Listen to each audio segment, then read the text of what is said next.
இந்த செய்தியை உங்களுக்காக வழங்குவது அருண் மசாலா. 1983 ஆண்டிலிருந்து தரத்துடன் தன்மை மாறாத அறுசுவை சமையலுக்கான அருண் மசாலா.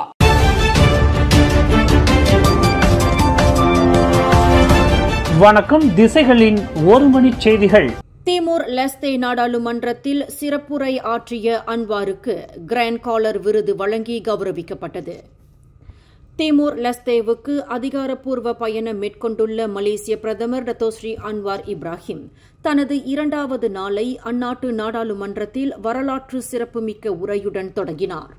நாடாளுமன்றத்தில் உரையாற்ற வந்த அன்வாரை அந்நாட்டு தேசிய நாடாளுமன்ற தலைவர் மரியா பெர்னாண்டா லே வரவேற்றார்.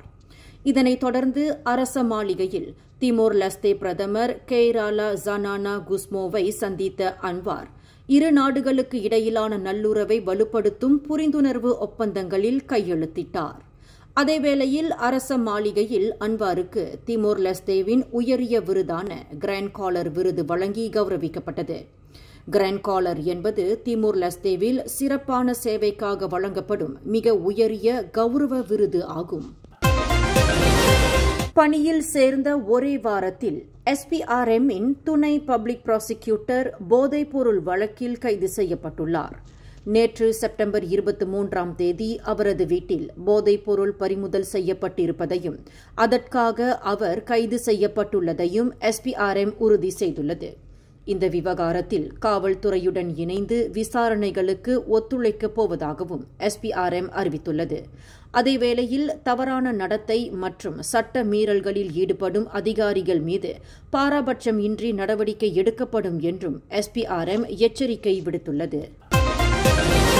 பஹாங் மாநிலத்தை சேர்ந்த அரச ஊழியர்களுக்கு உதவித்தொகையாக 200 முதல் 300 ரிங்கிட் வரையில் வழங்க அம்மாநில அரசு பரிசீலித்து வருகின்றது.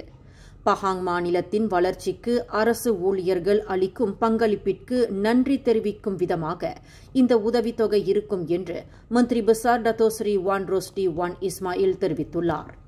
மாநில நிதி பிரிவு தற்போது சம்பந்தப்பட்ட அரசு ஊழியர்களின் எண்ணிக்கையையும் முன்மொழியப்பட்ட இத்திட்டத்தையும் மதிப்பிட்டு வருவதாகவும் அவர் தெரிவித்துள்ளார். என்றாலும் இன்னும் இது குறித்து மாநில அரசு இறுதி முடிவு எடுக்கவில்லை என்பதையும் நேற்று செவ்வாய்க்கிழமை நடந்த நிகழ்ச்சி ஒன்றில் வான் ரோஸ்டி குறிப்பிட்டுள்ளார். மின்தடை காரணமாக நேற்று மூடப்பட்ட MRT புத்ராஜயா லைனில் உள்ள 6 நிலையங்கள் இன்று காலை 6 மணி முதல் முழுமையாக செயல்பட தொடங்கியுள்ளன. இதனையடுத்து நேற்று முதல் தற்காலிகமாக இயக்கப்பட்டு வந்த இந்த 6 நிலையங்களுக்கான இலவச ஷட்டில் பஸ் சேவைகள் தற்போது நிறுத்தப்பட்டுள்ளதாக ரேபிட் ரயில் சென்றியான் பெர்ஹாட் தெரிவித்துள்ளது. அதேவேளையில் பழுது பார்க்கும் நடவடிக்கைகளின் போது பொறுமை காத்த பயணிகளுக்கு நன்றி தெரிவித்துள்ள ரேபிட் ரயில் தொடர்ந்து அதன் சேவைகளில் பாதுகாப்பு, வசதி மற்றும் நம்பகத்தன்மையை உறுதி செய்யும் என்று தெரிவித்துள்ளது. பயணிகள் ரேபிட் KLின் அதிகாரப்பூர்வ சமூக ஊடக பக்கங்கள் மற்றும் பல்ஸ் செயலி மூலம் அண்மைய தகவல்களை அறிந்து கொள்ளுமாறும் ரேபிட் ரயில் வலியுறுத்தியுள்ளது.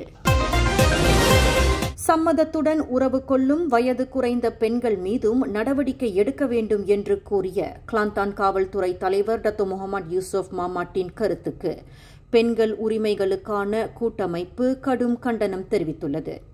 இத்தகைய கருத்துக்கள் பாதிக்கப்பட்டவர்களையே குற்றவாளிகளாக சித்தரிக்கும் நிலையை வலுப்படுத்துவதோடு குழந்தைகளின் நலனுக்காக கொண்டுவரப்பட்ட குழந்தை சட்டம் 2001 புறக்கணிக்கிறது என்றும் அவ்வமைப்பு குறிப்பிட்டுள்ளது.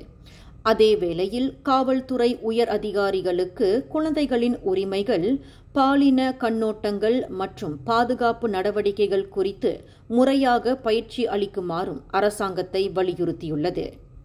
சிறார் பாலியல் செயல்பாடுகளை முறையாக கையாள்வதற்கும் தடுப்பதற்கும் குழந்தை கல்வி, சமூக விழிப்புணர்வு மற்றும் வலுவான சமூக பாதுகாப்புடன் கூடிய அணுகுமுறைகள் அவசியம் என்றும் அவ்வமைப்பு சுட்டிக்காட்டியுள்ளது. நாட்டை அச்சுறுத்தி வரும் போதைப் பொருளுக்கு எதிராக தேசிய போதைப்பொருள் தடுப்பு தொடர்பு திட்டம் 2025-2027 அடுத்த ஆண்டு அறிமுகப்படுத்தப்படும் என்று துணை பிரதமர் Datuk Seri doctor Ahmad Zahid Hamidi தெரிவித்துள்ளார். இத்திட்டம் நாட்டின் புதிய போதைப்பொருள் தடுப்பு உத்தியாக அமையவுள்ளதோடு சமூக யதார்த்தங்களை அடிப்படையாக கொண்டு தடுப்பு நடவடிக்கைகளில் ஈடுபடும் என்றும் அவர் குறிப்பிட்டுள்ளார். அதேவேளையில் போதைப்பொருள் அச்சுறுத்தலை எதிர்கொள்வதில் பொதுமக்களிடையே ஒருங்கிணைந்த பொறுப்புணர்வை வளர்ப்பதும் இத்திட்டத்தின் நோக்கமாகும் என்று அவர் தெரிவித்துள்ளார். போதைப்பொருளின் வகை, வயது, புவியியல் சூழல் ஆகியவற்றை கருத்தில் கொண்டு அதற்கேற்ற அணுகுமுறைகள் பயன்படுத்தப்படும் என்றும் தேசிய போதைப்பொருள் எதிர்ப்பு கமிட்டியின் தலைவருமான ஜஹித் தெரிவித்துள்ளார்.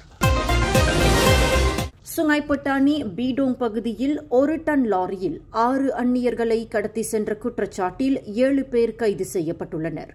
நேற்று செவ்வாய்க்கிழமை மாலை ஜலான் பக்கான் பீடோங் சாலையில் நடைபெற்ற ஓப்ஸ் பிந்தா சோதனையின் போது லாரி ஒன்றில் 3 மியன்மார் ஆடவர்களும் 3 இந்தோனேசிய ஆடவர்களும் பதுங்கியிருந்தது கண்டறியப்பட்டது.